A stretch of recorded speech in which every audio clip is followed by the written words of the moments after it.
This is the Spit Sports Show, the most anticipated series I've had in a very long time as a hockey fan. Did not disappoint game one. That was just an unbelievable hockey game all the way through. And my biggest takeaway from the entirety of the contest is the fact that if you thought that either team was going to win in 4 or 5, toss that prediction out of the window. This is going six minimum. This series is so marginal in how these teams operate. It's styles clashing, like I mentioned last video. Edmonton's offensive controlled zone entries, whereas Florida is just the best dump and chase team we've seen since probably the 2013 Bruins. These are just incredibly well matched teams, and I think this is going to be a classic of a series. And the script of the game was just so Edmonton and just another way of them just defying all logic and history to come back and really make it seem like this might be their magical season. Because the first goal that Leon Draisaitl scored in that game, it really was a gift. I'm sorry, but Sergei Bobrovsky, I'll get into him a little bit more later in the episode, but I definitely didn't think he played his best today, and this was one of his worst goals given up. Obviously, he only gave up 4, and the overtime one wasn't that bad, and there were a couple of other ones, again, I'll get into in a bit. But for this one, he weak shot comes off the left side, goes right onto his glove, and for whatever reason, he just doesn't catch it, and it comes right to the front of the net. Mad scramble in front, and one of the best goal scorers in the world just happens to be at the right place in the right time, and he finishes it off. But after that, Florida really seemed to get comfortable in that game and in that setting, and their experience definitely paid off with a Carter Verhaeghe shot that got through. It was a fantastic snipe, but it's going to be a bit marred by the fact that Sam Bennett got tripped, slew footed, whatever you want to say, on the Oilers defenseman, who I can't remember which one it was right now. I apologize. But I think it was Wallman. On that call at the time, and still as I rewatch it, I thought that should have been no goal. I understand that the reason he fell was because of Wallman's skate, and he didn't necessarily trip himself, he didn't slip under his own feet, but it's not like Wallman made any sort of action for him to trip Bennett, if that makes sense. Like, his stick wasn't in the wrong place, he was literally just standing in front of his net. Like, it's the most classic minor hockey thing ever. Like, someone will say to the ref when they're going to the box, I was just standing there. He literally was just standing there, and he fell and went straight into Skinner, and it obviously was the reason he couldn't make that save or even have a chance to make that save. I thought it should have been no goal. Obviously, a lot of people are going to disagree with that opinion, mainly the NHL, considering it's about a 20-second review. But that's just what I thought it was. And because of the fact the Oilers agreed with my logic, they got a penalty, which is a new rule that they've installed in the past couple of years, where if you do a challenge wrong, the other team gets a penalty, and the Panthers make no mistake during that power play. Nate Schmidt, who has a ton of playoff experience, I don't think he gets talked about enough in this Florida lineup, is kind of a veteran presence who usually does stuff exactly how you want him to do it. He's a very fluid skater, good puck mover. He's sometimes a bit boneheaded, but again, all defensemen are in some way, especially number 2 on the Oilers, who again, he had a heck of a game. But Nate Schmidt does a phenomenal pass to Brad Marchand through the middle, and it's 2-1 Florida. So at this point, you know that Edmonton needs to get the next one. And Florida really lets them back in it. I thought Edmonton really, really played well up until Sam Bennett just does it again, this guy. Like, on this goal, I'd like you to watch Adam Henrique. On his back check, he is going in the right spot initially. He has to chase Bennett because the right D came in and pinched. So the left D moved over to the right where the puck was, and the forward has to come back check. He does the right thing for the first 1.5 seconds, but then he has this like 0.3 second brain fart where he just kind of curves into the middle of the ice, and that gives more than enough room for Sam Bennett, who is just streaking on the right side to go in basically uncontested. It was pretty much a breakaway on Skinner, and he makes no mistake. He's the leading scorer in the playoffs. And if he continues to play half as well as he did last night, Edmonton's going to be in trouble because for very long stretches, he looked like the best player on the ice. Like, even with McDavid and Draisaitl out there, I kid you not, every time this guy was on the forecheck, it felt like he was making something happen. And he's way more skilled than he gets credit for. He's going to get a ridiculous amount of money very, very soon. And he deserves every penny of it. But it's not to be outdone by an Edmonton Furious comeback. Now, Florida coming into this game, we talked about it on last episode. They were 20-0 when leading after the first or second period. And the Oilers just don't care because, again, Bobrovsky, God bless him, he allows another softie, in my opinion. Arvidsson really doesn't do anything special. He comes in off the left side, waits for traffic to form in front of Bobrovsky, and just puts it under his blocker.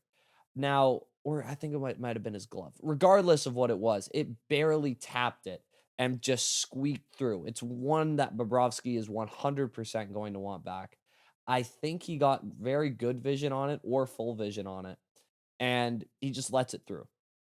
So again, that's 2 goals now that you could definitely put on the head of Bob. But if there's one thing that I know about Bobrovsky, it's the fact that he's maybe the best bounce back goalie I've ever seen in my life. So I would expect him to come out in game 2 just on fire. But again, the game continued on with a 3-2 lead this time. And Connor McDavid, the best player in the world, just he meant to pass it to Evander Kane. There's no doubt in my mind. I've seen that play happen a million times. I've played hockey all my life. When in doubt, you just try to put it to the front of the net in the offensive zone for that exact reason, because you never know what kind of bounce it's going to take off a skate in front or off a stick, or just get through everybody and find Matthias Ekholm wide open at the top of the slot. And I know he said after the game, oh, yeah, he put it on a platter. It pretty much scored itself. That was a really nice shot. Like, Bobrovsky was able to get over very quick, as he does. Phenomenal with his angles. On that shot, he was great with his angles. Ekholm just ripped it over his glove. It was a fantastic shot. And then that forces overtime. Third period was, in my opinion, pretty well played by Edmonton. I thought their breakout was fantastic. I thought they didn't allow Florida to get much sustained zone entry time. I think they had a shift where they had about a minute and a half. That was about it, though. The Oilers played fantastic puck moving hockey. And they get it to overtime, where again, I thought Florida came out with their hair on fire. I thought for the first 4-ish minutes, the Panthers looked like they were going to end it relatively quickly. But the Oilers settled in, and eventually just a terrible, terrible delay of game penalty where the puck didn't get touched and he panicked and flipped it up and over, gives the Oilers a power play, and they make no mistake. And specifically, like, I've run out of adjectives to describe Corey Perry. This guy is just everything you want in a veteran presence on the wing. And when you put him with the 2 best players in the world, he has the confidence to make the skill plays that he still can. Now, he can't skate a lick, but he's still very skilled. Remember, this guy was a 50-goal scorer, MVP type player. You don't lose that puck skill with age. And he's incredibly smart, and he knows what his role is. And he makes just a buttery backhand pass behind his back to McDavid. McDavid sauces over to Draisaitl. It's like we've seen a million times. It's the most classic Oilers power play goal that you could possibly imagine. And the Oilers take a 1-0 series lead. And they deserve to.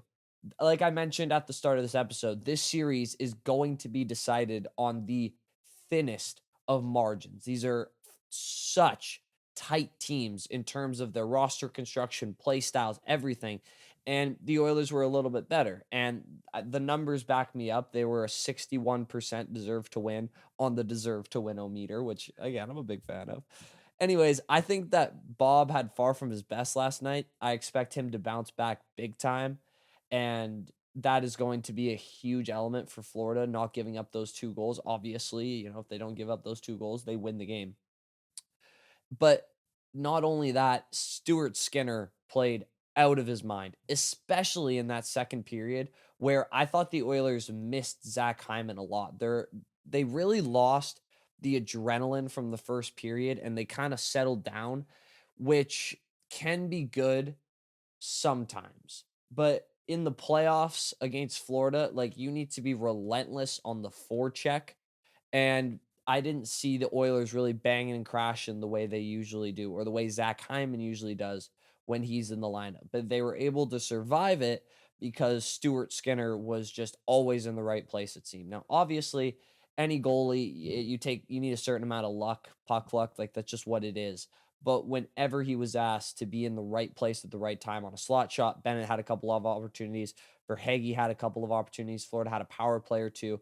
He played great. And as much as I respect Stuart Skinner, his mentality, how talented he is, the fact of he's able to use his size really well, I think he's a great goaltender. We all know he's a bit of a mixed bag. And is he going to play this well for the rest of the series? It's definitely on the board considering how he's played up to this point, but we have a history here of when he's at the mountaintop, he can fall back down to base camp like that. So I think he'll play fine.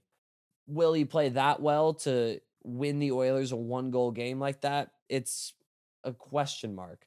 And the other question mark that held up in game 1, but I don't know how it's going to play out the rest of the series, this whole entire Stanley Cup final to me depends on Florida's number 1 dump and chase forecheck, which obviously is unbelievable, versus Edmonton's top-tier breakout. And tonight, or last night, sorry, Edmonton won that matchup. It was mainly because of Bouchard and Ekholm, who, man, like I've never seen anything like Evan Bouchard in terms of how he translates from regular season to playoffs. It is just a revelation. Now he had a couple of dumb turnovers last night, and he had a couple of just what the heck are you doing, Evan Bouchard moments. But overall, he was phenomenal. He almost won the game in overtime with a sick move. It was Connor McDavid-esque. It really was. And then 2 minutes later, Kasperi Kapanen does pretty much the same thing. Like it was a wild overtime sequence. But anyways, Ekholm was awesome too. And then Wallman and Klingberg have just been a revelation on the back end. Klingberg's always been a fantastic puck mover. He's just lost so much of his skating ability. The good thing is with playing with Wallman though is he is quite not quite the most agile skater, but a very fast skater. So he's able to kind of create that space for Klingberg on the breakout, and they play phenomenal together. And they move the puck so well and always gave Edmonton a chance to break the puck out cleanly, which Florida just feasts on defense's inability to make quick reads and move the puck up the wing. So I thought it was a fantastic performance by Edmonton's defensemen, and obviously their depth kicked in with scoring on that Arvidsson clap bomb.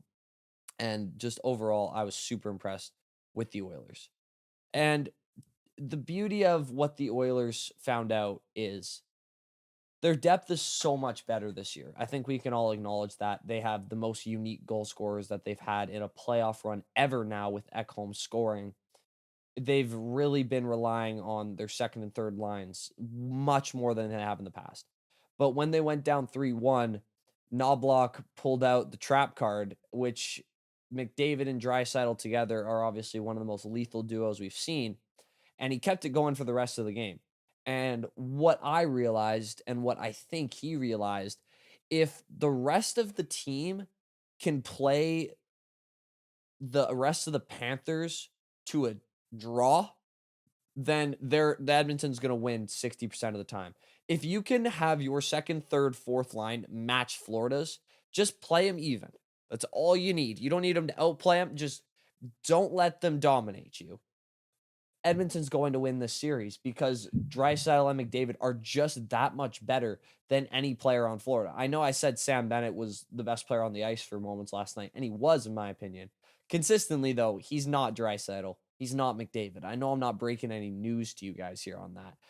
Like, Evander Kane, Ryan Nugent-Hopkins, Kasperi Kapanen, last night, they more than played them to a draw. In fact, they outplayed Florida's monster third line and fantastic second line. They were a 67% in expected goals. Their Corsi was 60%. Their Fenwick was 66.7. And whenever I watched Evander Kane last night, he was laying the body on someone. He was pissing somebody off. I thought Nugent Hopkins looked really, really confident in Kasperi Kapanen in the offensive zone. Like they had some chemistry going on. And obviously, Evander Kane doesn't really need chemistry with anyone. He just kind of goes in front of the net and he just does Evander Kane things. So I think the Oilers have found their recipe. I think the margins of this series are going to be super small, like I said, and I'm going to repeat. What's funny about those margins, there was a lot of like people falling last night, if you noticed. That's going to matter. If the ice is similar to what it was in game one and game two, keep your eye on someone slipping at the very wrong time, wrongest time. I don't know if that's a word. Anyways, falling at the worst time possible and it creating an opportunity for the other team. It didn't happen in game one, but there was a lot of edges, clipping edges, and falling for no reason when you're not around the puck and just little stuff. Overall, my series prediction has not changed one bit. I had Oilers in 7 before we came into this. There is absolutely no reason for me to change that at this point, and I am so looking forward to the rest of this playoff series because, man, that game 1 was just an unbelievably entertaining game, and this is some of the best hockey that I've watched in years. Just this feels like a golden age of the NHL to me, and this series is only going to help propel that forward. Thank you all so much for watching. I want to know, what did you think of game 1? What were your takeaways? I love to read and respond to all comments. I'm small enough as to where I'm able to do so, so please drop something down there. Please leave a like on the video if you enjoyed what you heard today. Please subscribe if you really enjoyed it. The Spit Sports Show just at over 400 subscribers. Big things happening on this channel. And as always, I will see you all in the next one. Peace out. I love you guys.